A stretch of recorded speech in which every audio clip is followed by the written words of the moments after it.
20 करना पड़ेगा, और जो आपका इनिशियल अमाउंट है जो आप सोचते हैं कि 22 साल बाद 2 करोड़ रुपए आपके पास पहुंचेंगे, तो आप फंड्स में कुछ फेरबदल कीजिए और ये सारे नाम जो हैं आपको हमारे ट्विटर हैंडल पर थोड़ी ही देर में आपके नाम के साथ जुड़े हुए मिलेंगे। चलिए, हमारे साथ मुकुल प्रजापति साहब जुड़े हुए हैं पाटन से, और वो पिछले 7 साल से एक फंड में इन्वेस्ट कर रहे हैं, और परेशानी ये है कि इतने लंबे समय के बाद भी वहाँ पर आपको रिटर्न्स नेगेटिव दिख रहे हैं। मुकुल जी, स्वागत है आपका CNBC आवाज़ पर। आप अकेले नहीं हैं, ऐसे अनगिनत लोग हैं जिनके साथ ये हादसा हुआ है। बताइए, कितना आपने SIP या एक मुश्त पैसा लगाया था, कौन सा आपका फंड है और आप क्या चाहते हैं? शैल जी नमस्कार। Hello hello. जी हाँ, मुकुल जी आप अपना प्रश्न पूछिए। सर, मैंने मेरा 3000 का मंथली SIP किया हुआ है फ्रैंकलिन ब्लू चिप में, और करीबन 2013 से कंटिन्यू रखा है और आज भी कंटिन्यू ही है। पर प्रॉब्लम ये है कि अभी तक उसमें कुछ अच्छा रिटर्न नहीं है। जब मार्केट टॉप पे था तब भी वो 3 या 4% ही रिटर्न देता था। तो यही एक क्वेश्चन है मेरा। जी मुकुल जी, वाकई स्थिति दयनीय है। आपने लगभग 2,52,000 रुपये इन्वेस्ट किए हैं तोड़ कर पिछले 7 साल में, हर महीने 3,000 रुपये लगा के, और रिटर्न अभी भी नेगेटिव है। सिंह साहब बताइए, क्या सजेस्ट करेंगे आप? क्या ये फंड की चॉइस गलत थी और क्या समाधान हो सकता है? अभी जो रिटर्न है वो नेगेटिव है असल पर।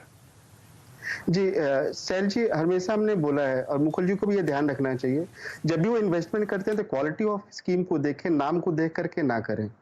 तो जो अभी जो फ्रैंकलिन है वो एक under performing large cap fund है, और हमारे रैंक MF के हिसाब से तो वो एक 1 स्टार रेटेड फंड है, तो उसमें से निकल जाना चाहिए।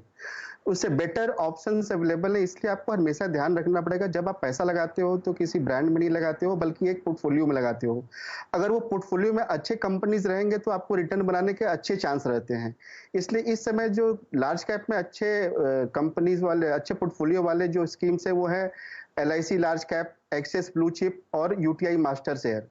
ये तीनों में से किसी भी एक को आप लेकर करके लगा सकते हो।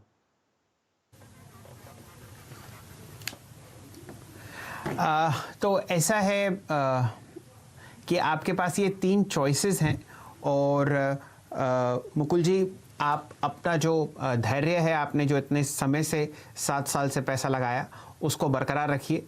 बाज़ार में रिटर्न्स इकट्ठे आते हैं, और मेरे ख्याल से जो फंड्स आपको ओमकेश्वर सिंह साहब ने सजेस्ट किए हैं वहाँ पर आप अच्छा मुनाफा कमाएंगे। हमारे साथ जुड़ने के लिए आपका बहुत बहुत शुक्रिया। हमारे अगले कॉलर हैं बजरंग गोयल साहब, दिल्ली से हैं आप। गोयल साहब, स्वागत है आपका CNBC आवाज़ में। आपने सन 2017 से पैसे लगाना शुरू किए, और वो भी SIP के द्वारा 2 फंड्स में। बताइए कौन कौन से फंड्स थे, कितना आपने SIP लगाया और आप क्या चाहते हैं? HDFC हाइब्रिड इक्विटी फंड है, इसमें 1500 रुपये की SIP जा रही है पर मंथ, और एक है Kotak standard multi cap fund, उसमें 1000 रुपये की है सर।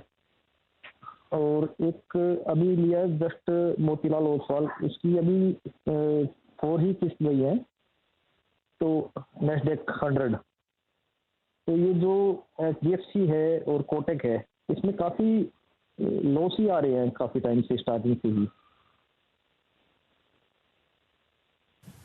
क्या राय आपकी? तो गोयल साहब, सिंह साहब, क्या ये फंड्स की चॉइस गलत थी? इन्होंने अगर आप देखो तो एक एग्रेसिव है और एक मल्टी कैप है। तो फंड जिस समय इन्होंने चूज किया होगा वो फिर उस समय क्या, ये स्टैंडर्ड लाइफ जो स्टैंडर्ड है वो कोटक का, वो इंडिया का लार्जेस्ट इक्विटी फंड है। तो कई बार क्या होता है कि AUM देख करके, नाम देख करके लोग ले लेते हैं, और अभी आप देखोगे तो काफी समय से एक एवरेज परफॉर्मेंस कर रहा है। और ये हाइब्रिड में भी, एग्रेसिव हाइब्रिड में यानी कि करीब 80-85% तो आपका इक्विटी में ऑलरेडी रहता है, विद पिंच ऑफ डेट, थोड़ा सा डेट रहता है। तो इससे बेटर है कि आप फुल डेट इक्विटी में आप आ जाओ, और इक्विटी में आप ये एक मल्टी कैप में जा सकते हो और एक फोकस्ड में जा सकते हो। तो जो कंसिडरेशन है वो ये है कि मल्टी कैप वाला आप चेंज करके मोतीलाल ओसवाल मल्टी कैप 35 में जा सकते हैं, और जो दूसरा जो हाइब्रिड है उसको आप एक्सचेंज फोकस 25 में शिफ्ट कर सकते हो। तो इससे इसका क्वालिटी अच्छा है और इससे रिटर्न बनने का और कॉर्पस क्रिएट होने का काफी अच्छा चांसेस है। तो गोयल साहब, आपको अपने जो फंड्स हैं वो स्विच करने पड़ेंगे, और जो नाम है वो आपको सिंह साहब ने सजेस्ट किए हैं, यही नाम आपको हमारे ट्विटर हैंडल्स पर थोड़ी देर में आपके नाम के साथ जुड़ते हुए मिलेंगे। हमारे साथ जुड़ने के लिए आपका बहुत बहुत धन्यवाद। नीतीश गर्ग साहब चंडीगढ़ से जुड़े हैं। नीतीश जी, स्वागत है आपका, और प्रश्न आपका बहुत अच्छा है। हमारे पास अक्सर इस तरीके के प्रश्न आते हैं कि कौन सा बेटर ऑप्शन है, क्या सिंगल इन्वेस्टमेंट स्टॉक्स में या फिर म्यूचुअल फंड्स द्वारा। सिंह साहब, इस पर आप राय दीजिए, लेकिन पहले गर्ग साहब को जोड़ते हैं अपने साथ ऑनलाइन। नीतीश जी, स्वागत है आपका। कितना पैसा आप लगाना चाहते हैं बाजार में? सर एक्चुअली मैं 2017 से SIP कर रहा था 10,000 रुपया। मेरे पास SB ब्लू चिप था एंड HDFC स्मॉल कैप था एंड L&T मिड कैप था, ठीक है। तो मैंने उसको नोट किया, लेकिन उसमें 3 साल से नेगेटिव रिटर्न आ रही थी। तो मैंने इस जो अभी डाउन ट्रेंड जब चल रहा है, तो मैंने SIP बंद करके डायरेक्ट स्टॉक्स में इन्वेस्ट करना स्टार्ट किया है। तो वहां से मेरे को 15-15, 20% रिटर्न आ रही है। तो कौन सी ऑप्शन बेटर है? स्टॉक्स में इन्वेस्टमेंट बेटर है या म्यूचुअल फंड बेस्ट है? एंड चीपेस्ट वे कौन सा है और मैक्सिमम रिटर्न किस में ज्यादा मिलेगी? अच्छा, और आपने जो 3 SIPs इतने साल बरकरार रखे, उसमें कितना कॉर्पस है फिलहाल? उसमें सर 2 लाख कॉर्पस है उसमें।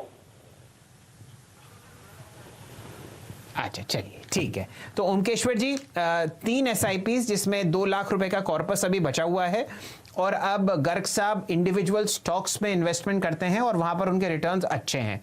तो बताइए क्या बेहतर है, डायरेक्ट इन्वेस्टमेंट स्टॉक्स में या म्यूचुअल फंड्स के द्वारा आपको स्टॉक मार्केट्स में निवेश करना चाहिए? ज्यादातर